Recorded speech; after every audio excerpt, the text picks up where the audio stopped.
के सुनर भैया बोले राजा राम हो। बताइए राउतनाथ का दोहा है, ये कहाँ जवाहरात धुन में लेके चले गए, तो धुन बदल देते हैं, ये विशेषता है।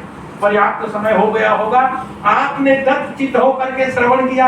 आदरणीय हमारे श्रीवास्तव सर जी बहुत दिनों के बाद दर्शन भये, आदरणीय कुलपति महोदया जी, कल मैं बता रहा था कि कितनी बढ़िया चर्चा हुई आदरणीय दीपक जी ने दाऊ महासिंह जी पर जो सुनेंगे आप, ऐसा लग रहा था जैसे वो सामने चौपाल में बैठ के प्रस्तुति दे रहे हो, आंखों देखा हाल। और क्या एक से एक गीत मुझे मस्तूरिया की अक्सर बताते थे भाई, रामचंद्र देशमुख जी कहाँ कहाँ के धुन लाते थे, गीत लाते थे। एक दिन एक जंगल के धुन ले आए और बोले हे लक्ष्मण, बोले इसमें शब्द डाल दे, बोले धुन यही रहे करके।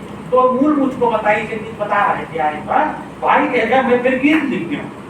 मंगनी मामांगे क्या करवा है, बोले जंगली का मंगनी मामांगे माया ने मिलाए रे मंगनी माँ, बोले ये मैं बनाए, बोले और लहजा यही बोले, मतलब अंतर नहीं था, केवल शब्द की बात थी। तो क्या परिश्रम करते थे वही हबीब कलमी साहब, कहाँ कहाँ से वो लोग एकत्रित करते थे। और जब मैंने सुना उनके नाटक में उन गीतों को, लोक साहित्य की ओर रुझान बढ़ी। और जब से मैं लोक साहित्य पढ़ने लगा, मुझे ये साहित्य फीके लगते हैं।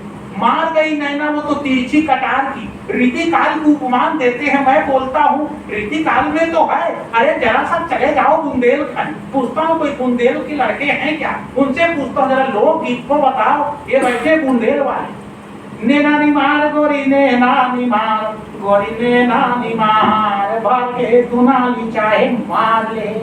बताओ, ये हो गई बात। नायक दोनाली बंदूक का वार खेलेगा पर नयन के नहीं खेल पा रहा। तो आप एक तरफ लोक को भी देखो अंदर है, और एक तरफ शास्त्र को देखो, रस ही रस है वहाँ, कांच की स्थिति ही नहीं है। इसलिए एक बार रण डालिए, लोक साहित्य को पढ़ना, यानी गन्ने के खेत में जा करके वहीं तोड़िए गन्ना और वहीं बैठ के मेड़ में चूसिए, वह जो आनंद है। और बाद में कितना फिर उसका और इधर उधर होके यहाँ बस स्टैंड में आप पेरने के बाद अरब बरफ डाल के पीते हो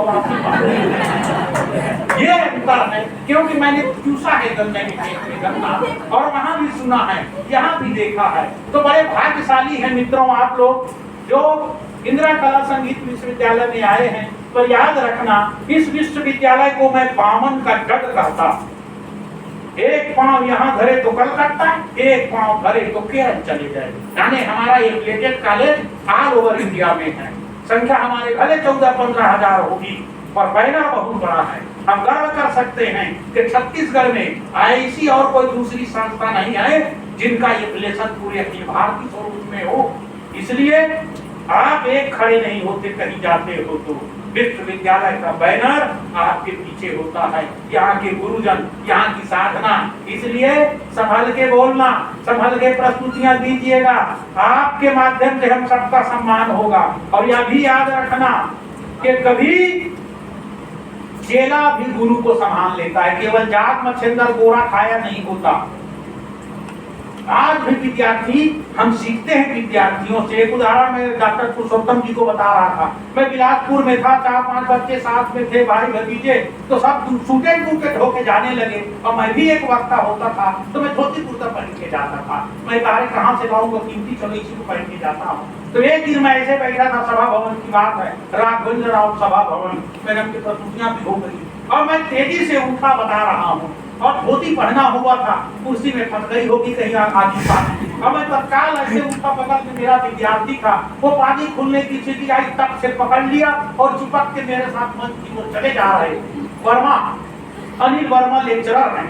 अब वो धीरे से मुझको बोले, चलते चलते बता रहा हूँ गुरुजी, ये पानी छूट के खोज नौका है, बोलने की बात है, वो धूप का खोज जल्दी, और तत्काल पीछे है, तो कोनो देखे तो भाई कौन नहीं देखने को चुपचाप खोज। तो मैं आज भी याद करता हूँ।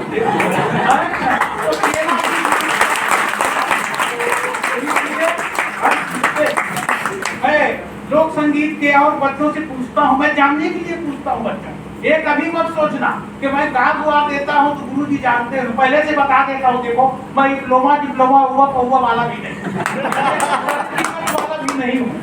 तो इसलिए कहता हूँ आप निर्भय हो जाओ, क्योंकि ये बाजा गाने के साथ मैं खुद नहीं गा पाता। क्योंकि एक रेंज पे चलना उतरना मैं बंद नहीं पाता, इसीलिए मैं बेताल हूँ और क्रम से नहीं चलता, इसलिए विक्रम ही बोलता। अच्छा लगा आदरणीय डॉक्टर योगेंद्र जी अधिष्ठाता महोदय और सबने सुना। मैं सबको प्रणाम करता हूँ। श्री राम में सब जग जानी करम प्रणाम। जय हिंद।